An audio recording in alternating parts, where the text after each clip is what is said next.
বীজ থেকে গাঁদা ফুলের চারা কোন পদ্ধতিতে করলে ভালো হয় জানেন? আজকে থাকছে দুটো টিপস। কোকোপিট এবং মাটিতে বীজ বসানোর পর কোনটাতে তাড়াতাড়ি রেজাল্ট ভালো হবে, কীরকম শেকড় হবে, এই বিষয়ে জানতে পারবেন আজকের এই ভিডিওতে। এখানে কোকোপিট এবং মাটি নিয়েছি, দুটোতেই আলাদা করে বীজ বসিয়ে দেখব যে কোনটাতে চারা ভালো হয়, কীরকম রেজাল্ট আসে। তো এর জন্য প্রথমত যে বীজগুলো বপন করব সেগুলো হলো কফির কাপের মধ্যে। এই কফির কাপে নিচে ফুটো করে নিয়ে কোকোপিট ভরিয়ে প্রথমত আমি এই বীজগুলো বপন করব। তো বন্ধুরা, এই কোকোপিট নারকেলের শুকনো খোসা থেকে তৈরি করা হয়। এটা অনলাইন বা নার্সারিতে খোঁজ করুন, সহজেই পেয়ে যাবেন। বীজ বসানোর জন্য আপনারা এই কোকোপিট ব্যবহার করলে সবথেকে ভালো রেজাল্ট পাবেন চারা করার ক্ষেত্রে। গাঁদা ফুলের এই বীজগুলো আমি ক্রয় করিনি, বাড়ির বাগান থেকে দেশি ভ্যারাইটির গাছ থেকে সংগ্রহ করা। তো হাইব্রিড গাছের বীজ থেকে চারা কিন্তু সহজে হয় না, এজন্য এরকম দেশি ভ্যারাইটির যে গাঁদা ফুলগুলো রয়েছে সেখান থেকেই এই বীজ সংগ্রহ করে অনায়াসেই চারা করতে পারবেন। তো দেখুন, এই বীজগুলোকে কোকোপিটের ওপরে প্রত্যেকটি কাপের মধ্যে ছড়িয়ে দেব। চারা তৈরির ক্ষেত্রে শুধু শুকনো বীজ হলে কিন্তু হবে না, বৃষ্টি ভেজা বীজ গাছের থেকে সংগ্রহ করবেন না, ভালো মানের বীজ সংগ্রহ করে বপন করুন। দেখবেন এরকম এই বীজগুলো থেকেই চারা করা যাবে নিজে হাতে।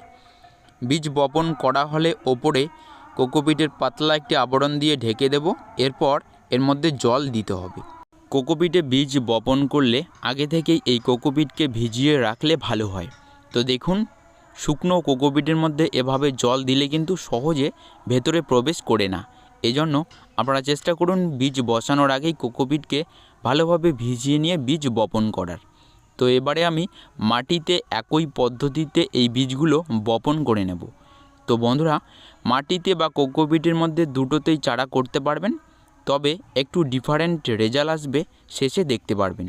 দেখুন, বীজ বপন করার পর এর ওপরেও পাতলা মাটি দিয়ে ঢেকে দিয়ে দেব, এরপর জল দিয়ে দেব। বীজ বপন করা হলে এই বীজগুলো যাতে ঠিকঠাক অঙ্কুরিত হয় এর জন্য প্রয়োজন মতো জল দিতে হবে। মাটিতে ময়েশ্চার রাখুন এবং ছায়ায় রাখুন কিছুদিন, তাহলেই দেখবেন এরকম চারা হবে।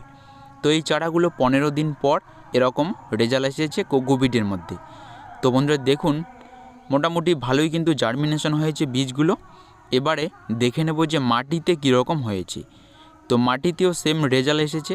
চারাগুলো যাতে ঠিকঠাক গ্রো হয় এজন্য রোদ্রে রেখে সামান্য পরিমাণে জল দিতে হবে মাঝের মধ্যেই। তো দেখুন, 20 দিন পর এরকম হয়েছে।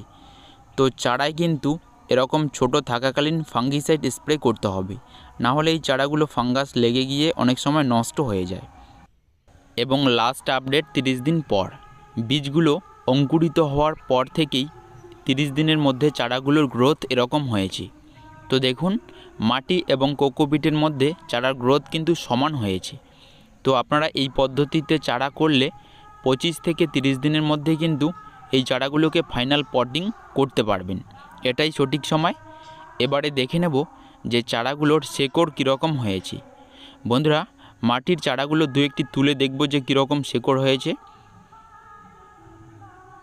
তো দেখুন, মোটামুটি ভালোই হয়েছে মাটির মধ্যে এই চারাগুলো। চারার হাইট এবং শেকড় দুটোই ঠিক আছে। চারাগুলোকে মাটিতে রোপণ করলে সহজেই গ্রো হবে। এবারে দেখে নেব এই কোকোপিটের মধ্যে শেকড় কীরকম হয়েছে। তো দেখুন, কোকোপিটের মধ্যে কিন্তু মাটির থেকে ভালো হয়েছে। কোকোপিট মাটির ময়েশ্চার ধরে রাখে এবং মাটিকে সবসময় আলগা রাখে। তো এজন্যই শুধু কোকোপিটের ওপর বীজ বপন করলে শেকড় দ্বিগুণ হবে চারার। ছোট চারার শেকড়ের গ্রোথ রেট হয় দ্বিগুণ, আর এই কোকোপিটের ওপর বসালে আলগা থাকার কারণে এর শেকড় কিন্তু দ্রুত বৃদ্ধি হয়। নার্সারিতে এই কারণে তারা যে কোনো ফুলের বীজ প্রথমত কোকোপিটের ওপরে বসিয়ে চারা করে থাকেন। আপনারাও চাইলে এই পদ্ধতিতে করুন, দেখবেন 100% সাকসেস রেজাল্ট পাবেন চারার। তো দেখুন, প্রত্যেকটি কাপের মধ্যে কিন্তু চারাগুলোর শেকড় ভালো হয়েছে, এজন্যই আপনারা কোকোপিটের মধ্যে প্রথমত চারা করতে পারেন। তবে মাটিতেও হবে, কোনো অসুবিধা হবে না। মাটিতে হলে একটু শেকড় কম হবে, সেক্ষেত্রে চারার ক্ষতি হতে পারে। চারা লাগানোর পর শেকড় না থাকার কারণে অনেক সময় মারা যায়। তবে কোকোপিটে এরকম এই পদ্ধতিতে চারা করলে শেকড় হবে ভালো, চারার কোনো ক্ষতি হবে না। এজন্য বীজ থেকে চারা করার সবথেকে ভালো উপায় এটাই।